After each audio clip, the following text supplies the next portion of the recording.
भगवान श्री राम की जन्मभूमि अयोध्या में इस बार रामनवमी के पर्व की तैयारियां पूरे जोश और भव्यता के साथ चल रही है। पूरे शहर को सजाया गया है ताकि श्री राम के जन्मोत्सव का स्वागत श्रद्धा और उल्लास के साथ किया जा सके। रामनवमी के दिन 25 से 30 लाख श्रद्धालुओं के अयोध्या पहुंचने की संभावना जताई जा रही है। इसे लेकर प्रशासन ने सुरक्षा के पुख्ता इंतजाम किए हैं ताकि किसी भी प्रकार की कोई असुविधा न हो। अयोध्या रेंज के आईजी प्रवीण कुमार और कमिश्नर गौरव दयाल खुद ग्राउंड जीरो पर पहुंचकर तैयारियों का जायजा ले रहे हैं। श्रद्धालुओं की सुविधा के लिए मेला क्षेत्र को कई जोनों में बांटा गया है और जगह जगह बैरिकेडिंग की गई है। सुरक्षा के उद्देश्य से सीसीटीवी और ड्रोन कैमरों से अयोध्या की निगरानी की जा रही है। कंट्रोल रूम से पूरे क्षेत्र पर नजर रखी जा रही है और किसी भी संदिग्ध गतिविधि पर त्वरित कार्रवाई की जाएगी। राम जन्मोत्सव की शुरुआत 4 अप्रैल से ही धार्मिक अनुष्ठानों के साथ हो गई थी। राम मंदिर के साथ अयोध्या के हर मठ और मंदिर में विशेष तैयारियां की जा रही है। कल यानी रामनवमी के दिन सुबह 9:30 बजे से भगवान श्री राम का अभिषेक शुरू होगा। इसके बाद 10:30 बजे पट बंद करके प्रभु का श्रृंगार किया जाएगा और फिर 10:50 में अभिषेक और श्रृंगार दर्शन होंगे। फिर दोपहर ठीक 12 बजे भगवान श्री राम के जन्म का सबसे महत्वपूर्ण पल आएगा। इस दौरान सूर्य तिलक होगा जिसमें भगवान सूर्य 4 मिनट तक प्रभु श्री राम का तिलक करेंगे। श्रद्धालु बड़ी बेसब्री से इस पल का इंतजार कर रहे हैं जब भगवान श्री राम का जन्म होगा और सूर्य तिलक के बाद प्राकट्य की आरती होगी। साथ ही 56 भोग का भी आयोजन किया जाएगा। अयोध्या में रामनवमी का यह पर्व एक ऐतिहासिक और धार्मिक आयोजन बनेगा। इसके साथ ही शहर में सुरक्षा के कड़े इंतजाम और सुविधाओं के कारण श्रद्धालुओं को बिना किसी परेशानी के दर्शन का अवसर मिलेगा। अयोध्या में रामनवमी का यह आयोजन सिर्फ एक धार्मिक उत्सव नहीं बल्कि भारतीय संस्कृति और आस्था की अभिव्यक्ति है। संसार भर में निवास करने वाले हिंदू समाज भगवान राम के भक्तों को रामनवमी के इस कालखंड में चैत्र नवरात्र में हार्दिक मंगल कामनाएं प्रकट करता हूं। प्रभु श्री राम सब पर अपनी कृपा वृष्टि करे ये कामना करता हूं। अयोध्या में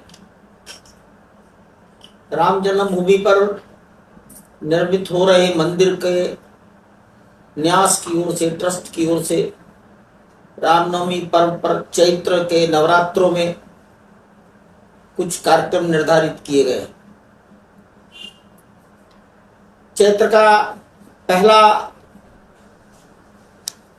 पहला दिन चैत्र शुक्ल प्रतिपदा, उत्तर भारत में इसे वर्ष प्रतिपदा कहते हैं। देश के कुछ भागों में इसको युगादि शब्द से उच्चारित किया जाता है। दक्षिण भारत में महाराष्ट्र में विशेष रूप से गुड़ी पड़वा के रूप में जाना जाता है। सिंधी समाज,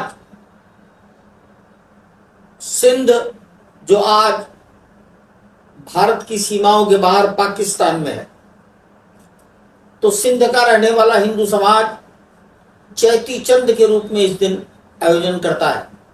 चैती चंद, चैत्र मास का पहला चंद्रमा जिस दिन दिखाई दे, ये दिन सृष्टि के संवत का पहला दिन है।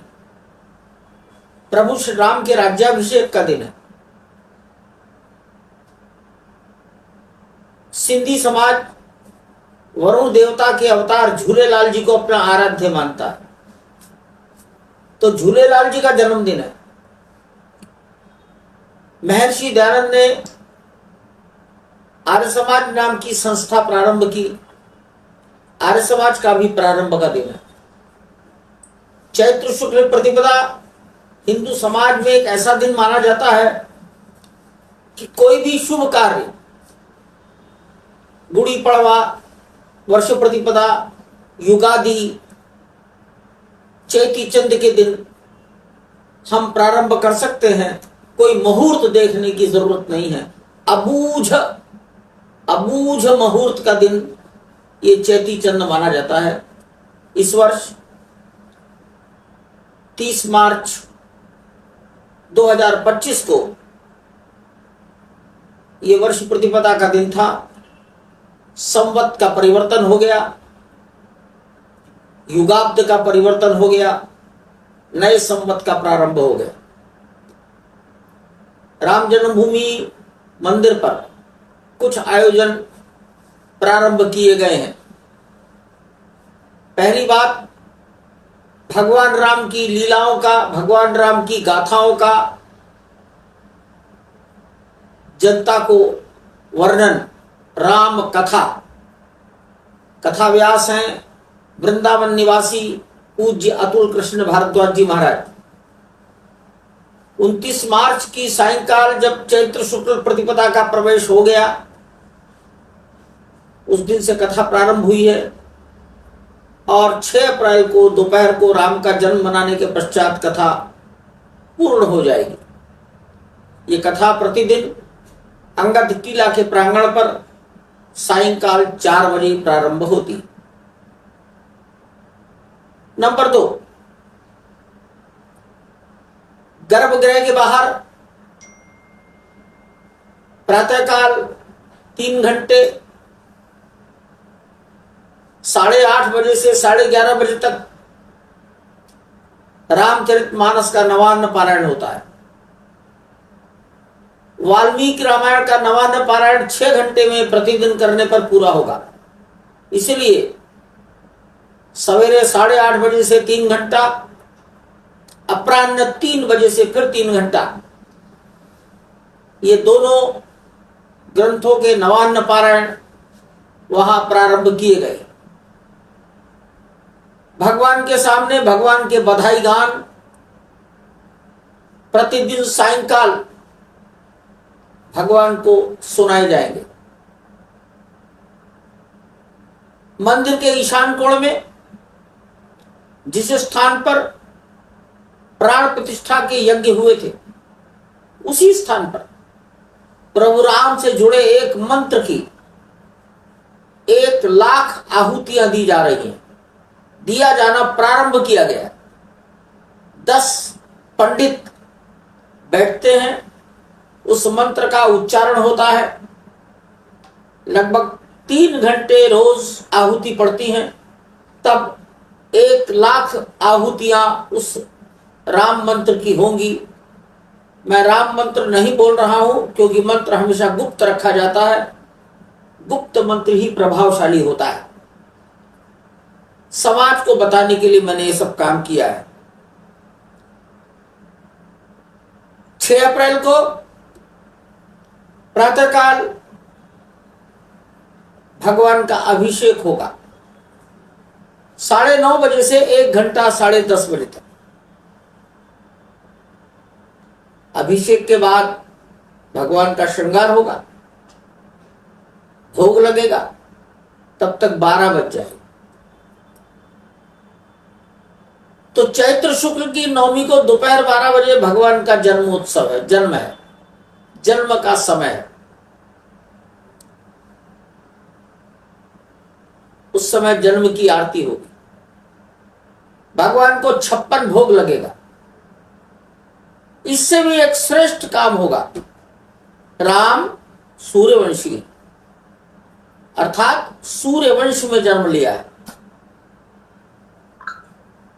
भुवन भास्कर सूर्य दोपहर को 12 बजे जब राम का जन्म हो चुका है, तब राम लला के ललाट पर अपनी किरणों से तिलक लगाएंगे, सूर्य तिलक। ये प्रयोग पिछले साल किया गया था, प्रयोग सफल रहा। लगभग 4 मिनट सूर्य की किरणें प्रभु श्री राम लला के ललाट को प्रकाशित करेंगी। दूरदर्शन इसका सीधा प्रसारण संसार भर को देगा। संसार भर में फैले लोग अपने अपने समय के अनुसार भारतीय समय दोपहर 12 बजे इस सूर्य तिलक का कार्य देख सकेंगे, आनंद ले सकेंगे। पृथ्वी और सूर्य की जो अवस्था है सापेक्ष, ये बदलती रहती है। वैज्ञानिकों ने कहा है कि 19 वर्ष का चक्र है। 19 वर्ष के बाद पृथ्वी और सूर्य दोनों फिर से वापस उसी अवस्था में आ जाएंगे जिस अवस्था में 19 साल पहले थे। इसलिए ये सारा प्रयोग पूर्णतः वैज्ञानिक है। इसरो के वैज्ञानिकों ने इसका डेवलप किया है। सेंट्रल बिल्डिंग रिसर्च इंस्टीट्यूट के वैज्ञानिक और इंजीनियरों ने इसको एग्जीक्यूट किया है। ये दोनों मिलकर इसको कर रहे हैं। उनकी टीम अयोध्या में आ गई है और वो अपनी मशीनें सेट कर रहे हैं। मैं जनता जनार्दन से निवेदन करता हूं, अपने अपने घरों में बैठकर 6 अप्रैल रामनवमी के पवित्र दिन दोपहर 12 बजे सूर्य तिलक का ये प्रसंग जरूर आनंद से देखें। धन्यवाद। न्यूज इंडिया 24 से काजल सिंह, ब्यूरो रिपोर्ट।